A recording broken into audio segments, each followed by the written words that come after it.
Welcome to classroom civil.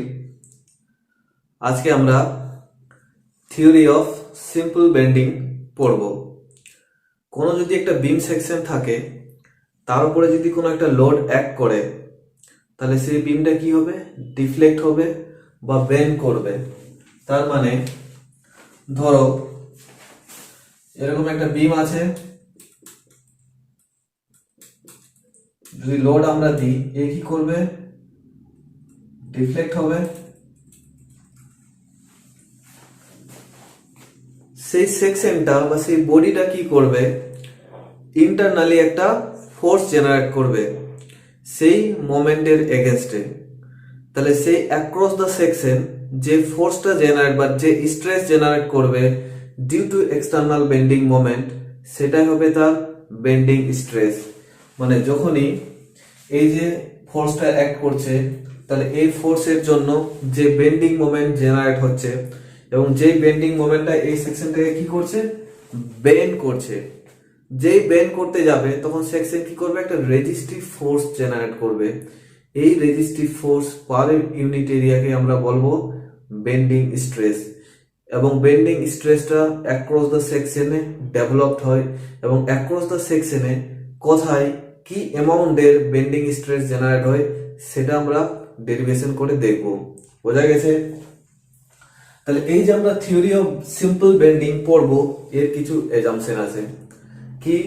যে সেকশনটা আমরা কনসিডার করব সেই সেকশনটা কি হবে? হোমোজিনিয়াস এবং আইসোট্রপিক। হোমোজিনিয়াস এবং আইসোট্রপিক কি আমি অলরেডি বলেছি আগের ক্লাসে। সেকেন্ড কি হবে? Within elastic limit material obey Hooke's law. তার মানে কি? Stress proportional to strain up to elastic limit. ঠিক। Plane section before bending remains plane after bending. তার মানে কি?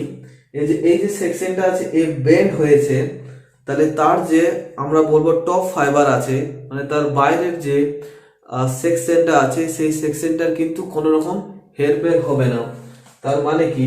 যদি আমরা এটাকে বুঝতে চাই, সেটা হলো যদি এরকম একটা বিম সেকশন থাকে, তাহলে এর যখন ডিফর্ম হচ্ছে, ঠিক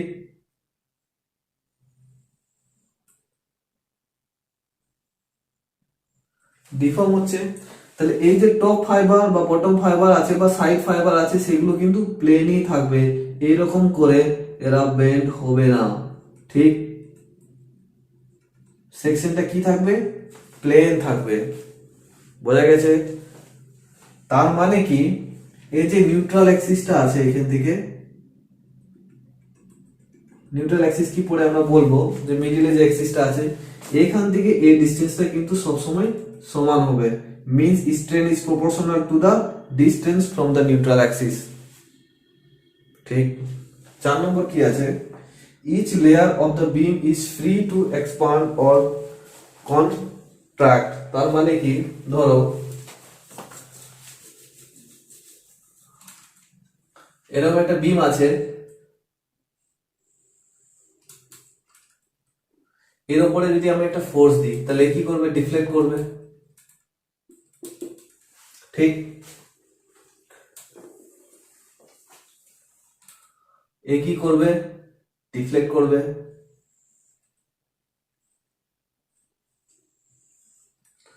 এ কি বলছে? Each layer of the beam is free to expand or contract.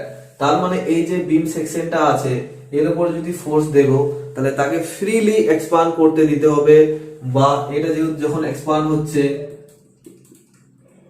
ঠিক এটা কন্ট্রাক্ট হচ্ছে, এটাকে কিন্তু ফ্রি, কোন রকম ফিক্সিটি বা কোনো মেটেরিয়াল দিয়ে সেটাকে আমরা ফিক্স করতে পারবো না, বা এমন কিছু করা যাবে না যেন এই যে বেন্ডিংটা হবে সেটা যেন ফ্রি না হয়। বোঝা গেছে? তার মানে এই যে বেন্ডিং মোমেন্ট লেয়ারটা আছে সেই লেয়ারটাকে ফ্রি থাকবে, আইদার যাই হোক না কেন, এক্সপানশন হোক বা কন্ট্রাক্ট হোক। লাস্টে বলেছে E same both tension and compression. যে আমরা সেকশনটাকে কনসিডার করছি এই সিম্পল থিওরি অফ বেন্ডিং এর ক্ষেত্রে, সেক্ষেত্রে টেনশন আমরা দেখবো বটমে টেনশন হবে, টপ এ কম্প্রেশন হবে, তার বোধ দুটোর ক্ষেত্রে যেন ইলাস্টিক কনস্ট্যান্ট বা আমরা যেটাকে বলি ইয়ং মডুলাস বা মডুলাস অফ ইলাস্টিসিটি এটা সেম থাকবে। এবার আমার কাজ হবে যে কোনো একটা সেকশনের ওপরে যখনই তুমি বেন্ডিং ফোর্স বা বেন্ডিং মোমেন্ট দিচ্ছ, তাহলে সেক্ষেত্রে অ্যাক্রস দ্য সেকশন কিভাবে স্ট্রেস ডেভেলপ হয় সেটাই আমরা ডেরিভেশন করে দেখব। এবার আমরা বেন্ডিং স্ট্রেস কিভাবে ডিরাইভ করব সেটা দেখব। যে ধরো কোন একটা বিম সেকশন আছে, সেই বিম সেকশনে তুমি এবার একটা বেন্ডিং মোমেন্ট দিচ্ছ। এটাকে এইভাবেও দেখাতে পারো বা এইভাবেও হতে পারে। এইভাবে একটা সেকশন আছে, তার উপরে ফোর্স দিচ্ছ, এই রিয়াকশন কি করবে, বেন্ড করবে। এটাকে এভাবে দেখানো হয়েছে। বেন্ড করার সঙ্গে সঙ্গে কি হবে, যদি প্রাথমিকভাবে এর একটা ছোট্ট অংশকে dx কে যদি আমি বের করে নিই, তাহলে আমরা দেখব এই মিডিলে এমন একটা অ্যাক্সিস থাকে যাকে যখন তুমি বেন্ড করবে সেটা না কম্প্রেস হবে মানে স্ট্রেচ হবে, না সেটা কম্প্রেসড হবে। এই অ্যাক্সিস বরাবর তুমি যদি এটাকে বেন্ডিং দাও, তাহলে এই অ্যাক্সিস বরাবর এই অ্যাক্সিসটা না স্ট্রেচ হবে না কম্প্রেস হবে, সেই অ্যাক্সিসটা ফিক্সডই থাকবে। সেই অ্যাক্সিসটাকে আমরা বলবো নিউট্রাল অ্যাক্সিস। তাহলে এই সেকশনটাকে তুমি যখন বেন্ডিং দেবে, তার একটা এমন সেকশন পাবো যার না কম্প্রেশন না স্ট্রেচ হবে না কম্প্রেস হবে, সেটা হবে তার নিউট্রাল অ্যাক্সিস। তাহলে এখানে এন এ হচ্ছে নিউট্রাল অ্যাক্সিস। ঠিক, এবার যদি আমরা এটাকে বেন্ড করি, তাহলে আমরা ঠিক এরকম একটা সেকশন দেখব যে অপরেরটা কি হবে, স্ট্রেস হবে, সরি অপরেরটা কি হবে, কম্প্রেস হবে, এবং নিচেরটা কি হবে, স্ট্রেচ হবে। এই যে এই সেকশনটা স্ট্রেচ হয়েছে, এটা কম্প্রেস হয়েছে। ঠিক, এবার এর একটা ছোট অংশকে যদি আমরা এইভাবে ড্র করতে পারি বা দেখাতে পারি, এবং এটা হচ্ছে বিফোর বেন্ডিং, এটা হচ্ছে আফটার বেন্ডিং।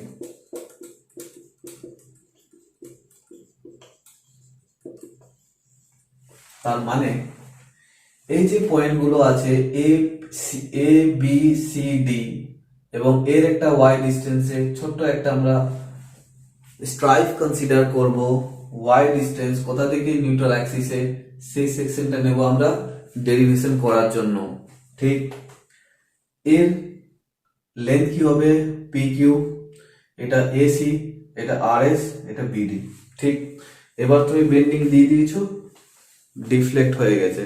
তাহলে ডিফ্লেক্টেড শেপটা কি আছে এখানে, এটা আছে।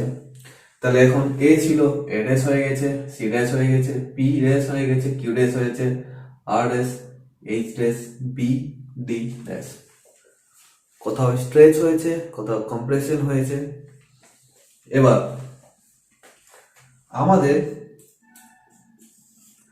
কে দেখতে হবে যে এই যে সেকশনটা কম্প্রেসড হয়ে, সেকশনটা যে বেন্ড হয়েছে, সেই বেন্ডিংটা আমরা এভাবে দেখাবো যে এটা কোনো একটা এই যে বেন্ড কার্ভটা আছে, সেটা কোনো একটা সার্কেলের ছোট্ট একটা পার্ট।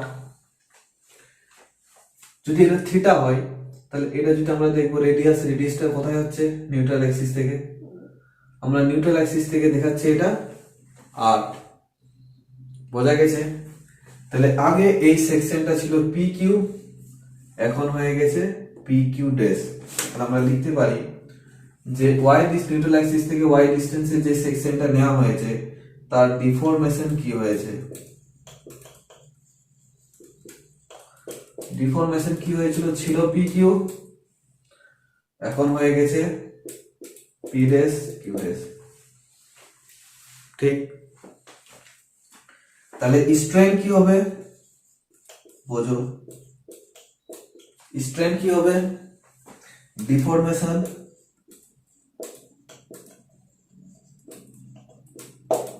By original length.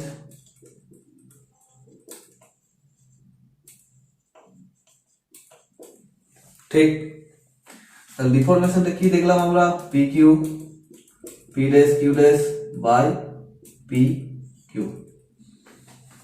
কোনো কঠিন নেই, তোমরা যে কোনো একটা বই দেখে দেখবে, খুব সহজে বুঝতে পারবে এই ক্লাসটা শোনার পর। তাহলে এটাকে আমি লিখতে পারি। এবার এখান থেকে আমরা দেখব কি দেখব, যে যেহেতু এটা রেডিয়াস আছে, তাহলে আমরা দেখলাম যে নিউট্রাল অ্যাক্সিসটা আছে আর এস এবং আর ড্যাশ এস একই হবে। কারণ আমরা কিছুক্ষণ আগে বললাম যে এমন একটা অ্যাক্সিস থাকে সেটা না কম্প্রেস হবে না স্ট্রেচ হবে না কম্প্রেস হবে, তার মানে এই যা ছিল লেন্থ আর এস, এটাও আর ড্যাশ এস ড্যাশ একই হবে। তার মানে আমরা এখানে লিখতে পারি R S is equal to R dash S dash. কঠিন আছে কিছু নেই, ঠিক। এটা আমরা লিখতে পারি পি ড্যাশ কিউ ড্যাশটা কিভাবে লিখতে পারি, দেখো এভাবে লিখতে পারি কিনা। পি ড্যাশ কিউ ড্যাশ এভাবে লিখতে পারি কিনা। এখান থেকে এটা আর হলে এখান থেকে এটা কি হবে, আর মাইনাস ওয়াই ইন্টু থিটা। আমাদের সার্কেলের সূত্র থেকে এই লাইনটা বের করতে পারি, কি হয় রেডিয়াস ইন্টু থিটা। তাহলে এই সেকশনটার ক্ষেত্রে রেডিয়াস কত হচ্ছে আর মাইনাস এই যে এইটুকু ওয়াই আছে, ওয়াইটা বাদ, বোঝা গেছে। সিমিলারলি আমরা লিখতে পারি আর ড্যাশ এস ড্যাশ সমান কত আর ইন্টু থিটা। Any problem? তাহলে এই ক্ষেত্রে এই সেকশনটা যা হবে, আমাদের যখন অরিজিনাল পজিশনে ছিল, ভালো করে বোঝো, অরিজিনাল পজিশনে আমরা কি বলেছি, নিউট্রাল অ্যাক্সিসের কোনো রকম কোনো ডিফরমেশন হবে না। তার মানে এখানে যে আর এস আছে আর এখানে যে আর ড্যাশ এস ড্যাশ আছে সেটা সমান। এটা সমান হওয়া মানে যখন আমরা বেন্ডিং দিচ্ছি না, সেক্ষেত্রে P Q is equal to R dash আমরা এই দুটো সমান লিখতে পারি। তার মানে পি কিউ এর জায়গায় আমরা লিখতে পারি না আর ইন্টু থিটা লিখতে পারি। এনি ইস্যু নেই। দেখো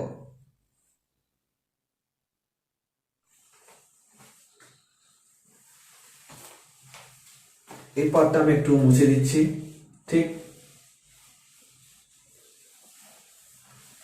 ছবিটা থাক। তাহলে আমরা কি দেখতে পেলাম, স্ট্রেন এটা পি কিউ এখন হয়ে গেছে P dash Q dash by P Q. P Q এর জায়গায় আমরা লিখতে পারি আর ড্যাশ এস ড্যাশ মানে আর থিটা, ঠিক। এটার জায়গায় আমি কি লিখতে পারি R minus Y into theta. P Q এর জায়গায় কি লিখতে পারি আর থিটা। এই জায়গায় কি লিখতে পারি R into theta minus R theta plus theta Y by R theta,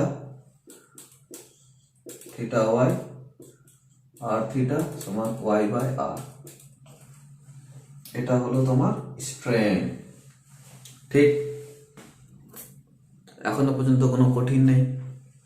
তাহলে আমরা এখান থেকে একটা ইকুয়েশন পেলাম, যেটা স্ট্রেন যখনই কোনো একটা সেকশনকে বেন্ডিং ফোর্স তুমি দিচ্ছ বা বেন্ডিং মোমেন্ট দিচ্ছ, যে কোনো একটা সেকশনকে তুমি যে নিউট্রাল অ্যাক্সিস থেকে কনসিডার করো, তার যে সেকশনের স্ট্রেন হবে সেটা হবে y বাই আর। তার মানে তুমি যত ডিস্টেন্সে অপর দিকে উঠবে তত এর স্ট্রেন বেড়ে যাবে, ঠিক।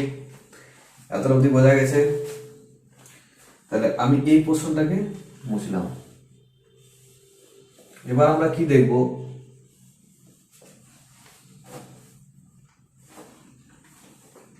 যে স্ট্রেন স্ট্রেস সমান কি। এবার আমরা স্ট্রেসে আসবো, ভালো করে দেখো। আমরা কি লিখতে পারি, স্ট্রেন আগের ক্লাসে আমরা শিখেছি ইন্টু ই। কোনো কঠিন নেই এতক্ষণ পর্যন্ত। স্ট্রেনটা আমরা কত পেয়েছি, y বাই আর ইন্টু ই, ঠিক। তাহলে আমরা স্ট্রেসকে এই পোর্শনটা আমি একটু মুছে দিলাম। আমরা স্ট্রেসকে যদি সিগমা দিয়ে ডিনোট করি, এটা কি বেন্ডিং স্ট্রেস, তাই আমরা এখানে একটা বি দিয়ে দিলাম, তাহলে যেন বলা যায় এটা বেন্ডিং স্ট্রেস। কে আমরা লিখতে পারি Y by R into E, এটাকে আমরা এইভাবেও লিখতে পারি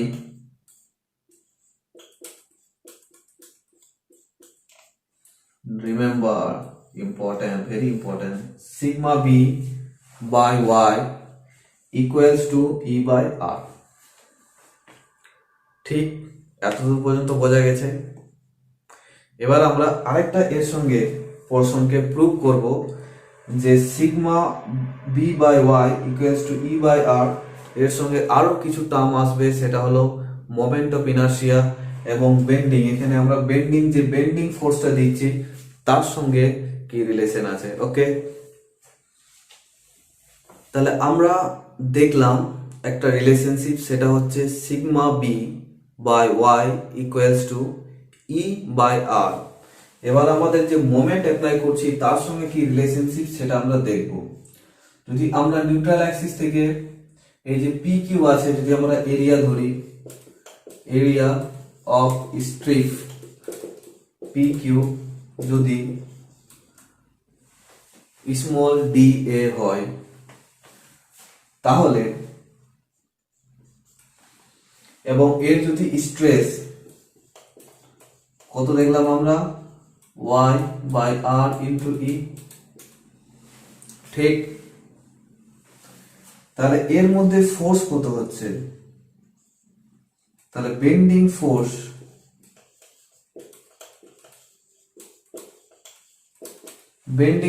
কত হচ্ছে, stress into area.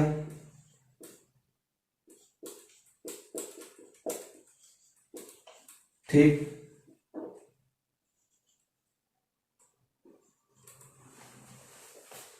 Stress into area.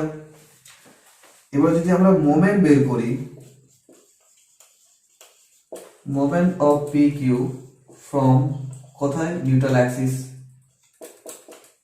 তাহলে আমরা কি জানি, ফোর্স ইন্টু ডিস্টেন্স।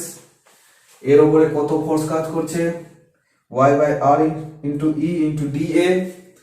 তাহলে এই সেকশন থেকে এর মোমেন্টটা কত হবে, ভালো করে বোঝো, force into distance.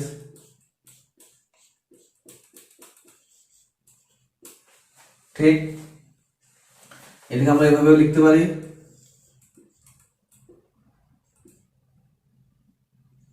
y square by R E into D A, বাইরে এভাবে লিখতে পারি E by R Y square into D A. ঠিক, এখানে বোঝো যে আমরা যে বেন্ডিং মোমেন্টটা দিচ্ছি, সেকশন কি করবে, সেম পরিমাণ বেন্ডিং মোমেন্টটাকে রেজিস্ট করবে। তাহলে একটা সেকশন কিভাবে রেজিস্ট করবে, সেটার জন্য আমাদের এই যে ডাইমেনশন আছে, তার ইয়াং মডুলাস কত বা তার যে প্রপার্টিজ আছে সেটা থেকে আমরা বের করব। তাহলে এই যে মোমেন্টটা আমরা দিচ্ছি নিউট্রাল অ্যাক্সিস থেকে, যদি পুরো মোমেন্টটাকে এই সেকশনে সামেশন করে দিই, তাহলে সেটা এই এক্সটার্নাল মোমেন্টের সমান হবে।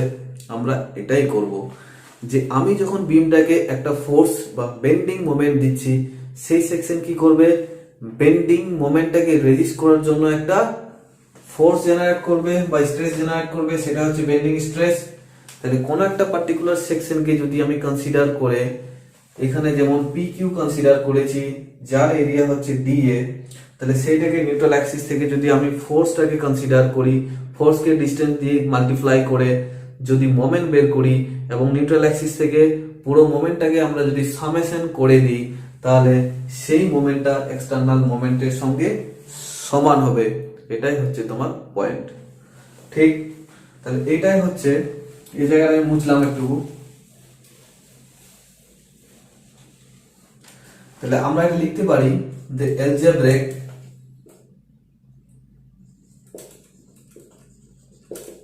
sum of all moments from neutral axis is equal to bending moment. ঠিক, তার মানে আমি এটা লিখতে পারি ক্যাপিটাল এন যে মোমেন্টটা তুমি অ্যাপ্লাই করছো সেটা সমান হচ্ছে summation of E by R into Y square into D A.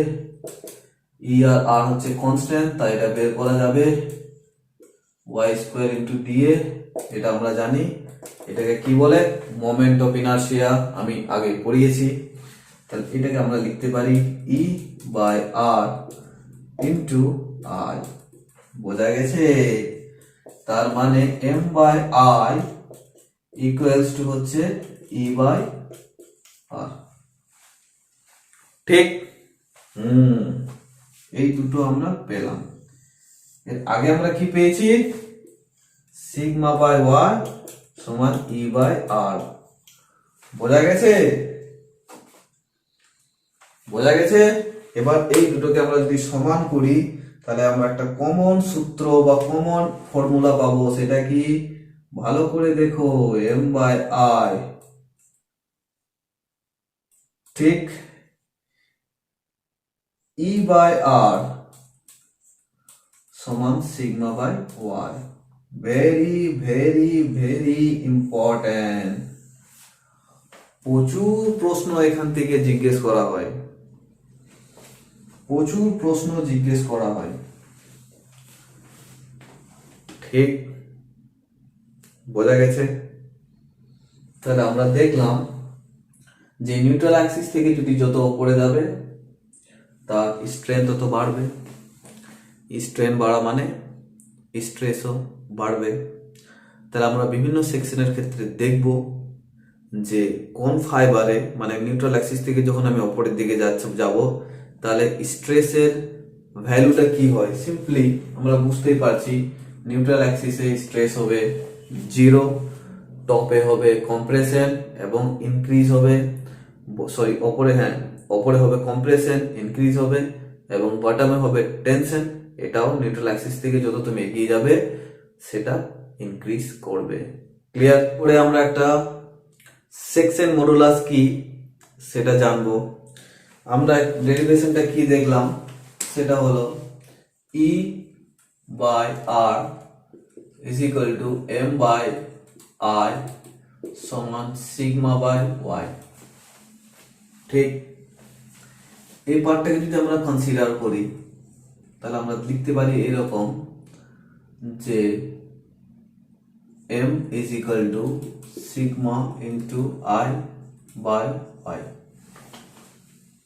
ঠিক? এই ওয়াইটা কি?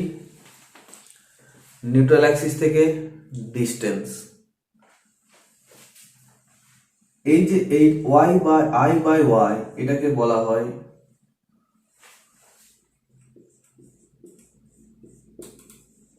Section modulus. এটাকে জেড দিয়ে আমরা ডিনোট করি। এটা হচ্ছে একটা যে কোনো মেটেরিয়াল বা যে কোনো সেকশনের একটা ইম্পর্টেন্ট প্রপার্টি, তার স্ট্রেংথ বের করার জন্য। ঠিক? তার মানে আমরা লিখতে পারি জেড সমান হচ্ছে আই বাই ওয়াই। এবার আগের ক্লাসে আমি মোমেন্ট অফ ইনার্শিয়াতে দেখিয়েছিলাম যে যদি কোনো একটা রেক্ট্যাঙ্গুলার সেকশন থাকে, ঠিক, এটা যদি বি হয়, এটা যদি ডি হয়, তাহলে এর এই যে সেন্ট্রাল অ্যাক্সিস আছে, এই সেন্ট্রাল অ্যাক্সিস থেকে এটা যদি সেন্ট্রয়েড হয়, সেই সেন্ট্রাল অ্যাক্সিস থেকে যদি প্যারালাল লাইন করে আমরা মোমেন্ট অফ ইনার্শিয়াটা বের করি তাহলে এটা হবে সেন্টার অফ গ্রাভিটি পয়েন্ট থেকে যদি বের করি সেটা হবে বি ডি কিউব বাই 12। ঠিক? এবার এই নিউট্রাল অ্যাক্সিস থেকে এই ডিসটেন্সটা হচ্ছে ডি বাই 2, এই ডিসটেন্সটা হচ্ছে ডি বাই 2। ঠিক? তার মানে যে আমরা কি লিখতে পারি, যদি আমরা টপ পোর্শনে নিই তাহলে আমরা কি লিখতে পারি, বা বটমে যদি নিই, যেহেতু এই ক্ষেত্রে সমান আছে তাহলে যে যদি আমরা টপ নিই তাহলে কি হবে বি ডি কিউব বাই 12। ওয়াইটা কত হয়ে যাবে এখানে ডি বাই 2। তার মানে B D square by 6।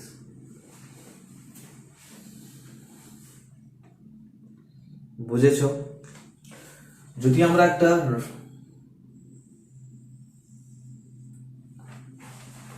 Circular solid section যদি আমরা নিই, তাহলে এর ডায়ামিটার যদি ডি হয়,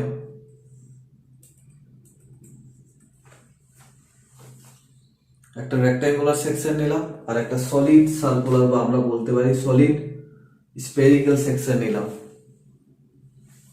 তাহলে এর আয় আমরা বের করেছিলাম মনে করো থিওরি অফ পারপেন্ডিকুলার অ্যাক্সিস থেকে। কি এসেছিল? Pi D to the power 4 by 16। এর সিজি কোথায় থাকবে? সেন্টারে। ঠিক, তাহলে এই সিজি থেকে কত এসেছিল? Pi D to the power 4 by 16। তাহলে এই ডিস্টেন্সটা কত? D by 2 D by 2। তাহলে এই জেডটা কত হবে? Pi D to the power 4 64 by D by 2, তার মানে pi D to the power cube 32। বোঝা গেছে? আরেকটা ইম্পর্টেন্ট কন্ডিশন যেটা ম্যাক্সিমাম সময় পরীক্ষায় দেয়, সেটা হলো যে যদি কোনো একটা স্কোয়ার, এক্ষেত্রে যদি স্কোয়ার সেকশন থাকে তার মানে বিডি সমান, তাহলে এটা কি হবে?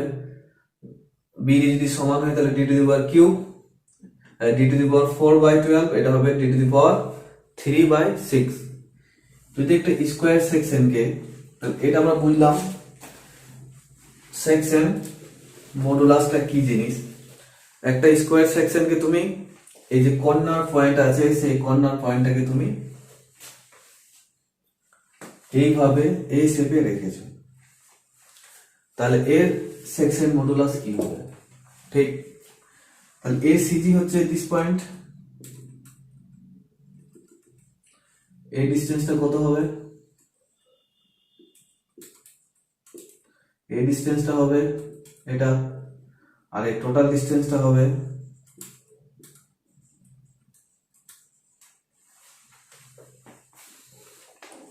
ঠিক। ক্লিয়ার? তার মানে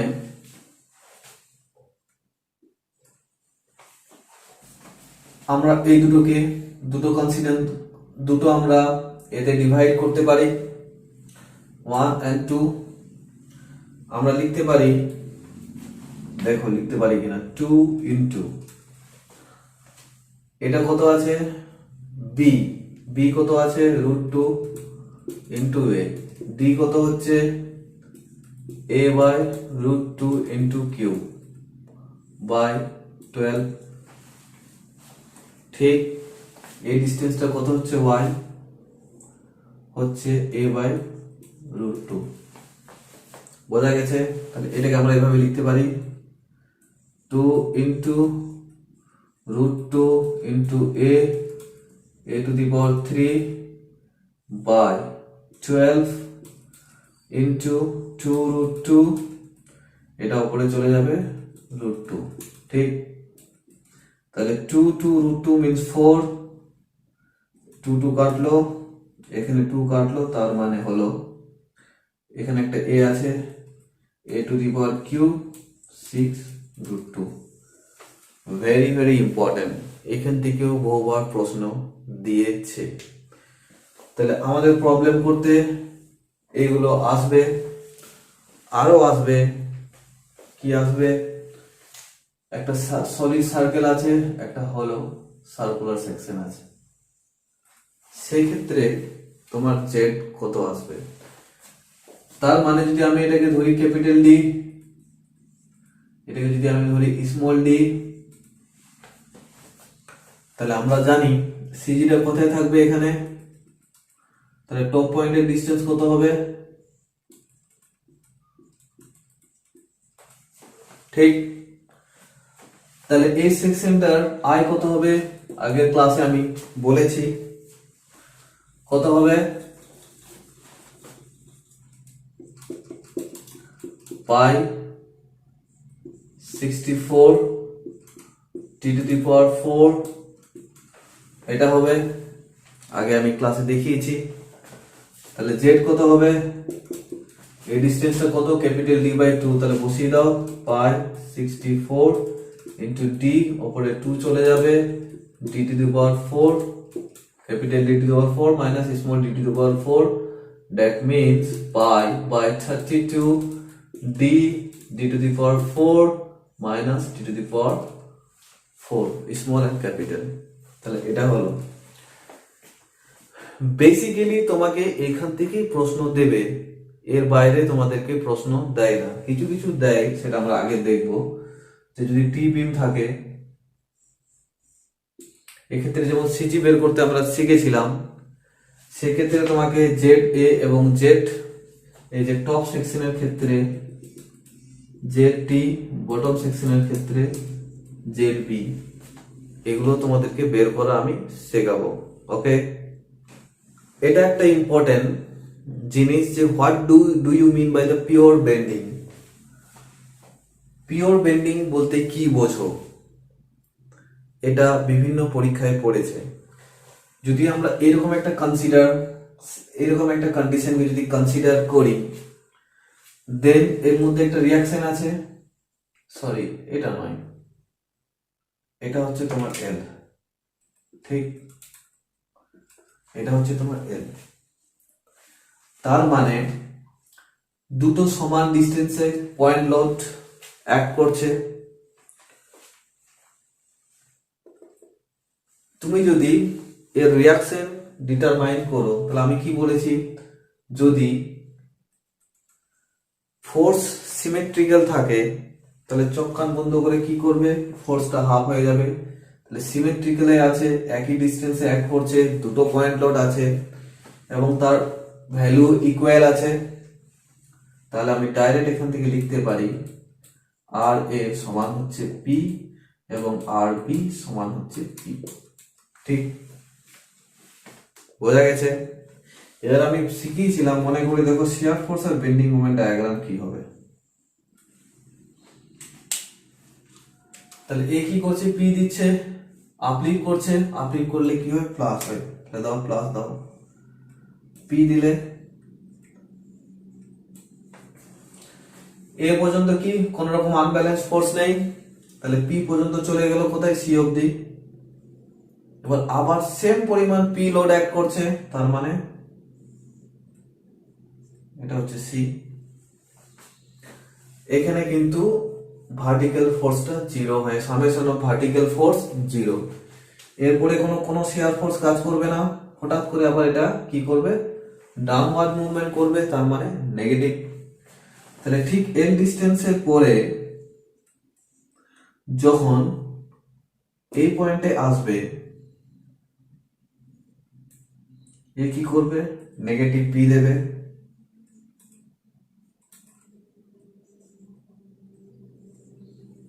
বি পয়েন্ট পর্যন্ত কি হবে, কোন রকম আনব্যালেন্স ফোর্স নেই, তাই বি পর্যন্ত কি হবে, এটা পিও আসবে। যেই বি পয়েন্ট জাস্ট টাচ করবে, তখন এই আর বিটা কি, পি ফোর্স উপরের দিকে দিচ্ছে, তাহলে ফোর্সটা ব্যালেন্স হয়ে যাচ্ছে, তার মানে এটা হচ্ছে নেগেটিভ। তাহলে এই যে এল ডিস্টেন্স পর্যন্ত কোন রকম শিয়ার ফোর্স থাকছে না, এটাও তোমাকে প্রশ্ন দেয়। তোর এটা নাম দিয়ে দিল এ বি সি ডি, নিয়ে বলো what is the amount or magnitude of shear force in section B C. Answer হবে 0। এবার আমরা বেন্ডিং মোমেন্ট বের করব। ঠিক, বেন্ডিং মোমেন্টও বের করো।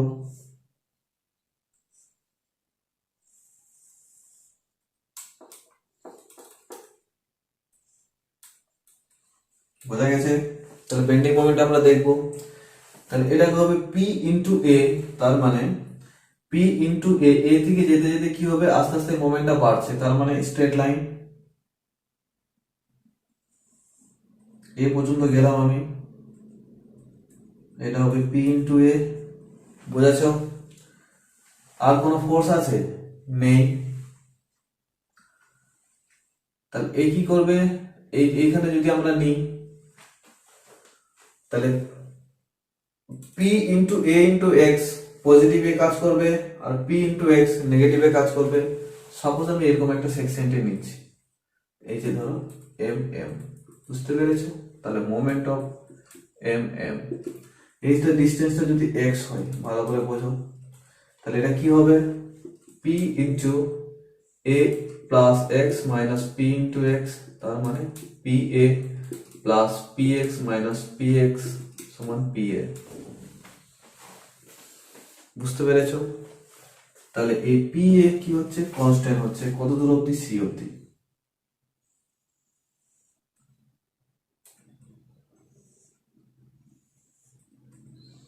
আবার এখান থেকে তুমি যদি ধরো তাহলে পি ইন্টু এ, এটা হচ্ছে পি ইন্টু এ, তাহলে এইখান থেকে বেন্ডিং মোমেন্টটা হচ্ছে কনস্ট্যান্ট।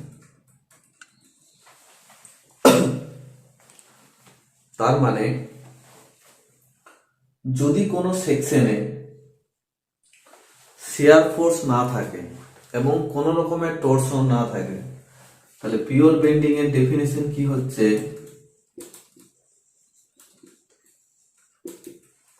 একটা হচ্ছে বেন্ডিং মোমেন্ট কনস্ট্যান্ট থাকবে এবং no shear force, no torsional force.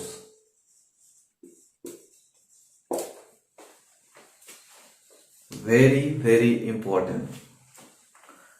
Clear হয়েছে?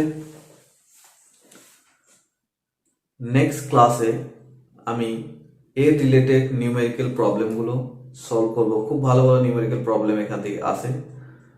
পরপর আমি দু তিনটে ক্লাসে শুধু প্রবলেমই সলভ করব। ওকে, আমার চ্যানেলটাকে সাবস্ক্রাইব করো আরো ভিডিও পাওয়ার জন্য। ধন্যবাদ।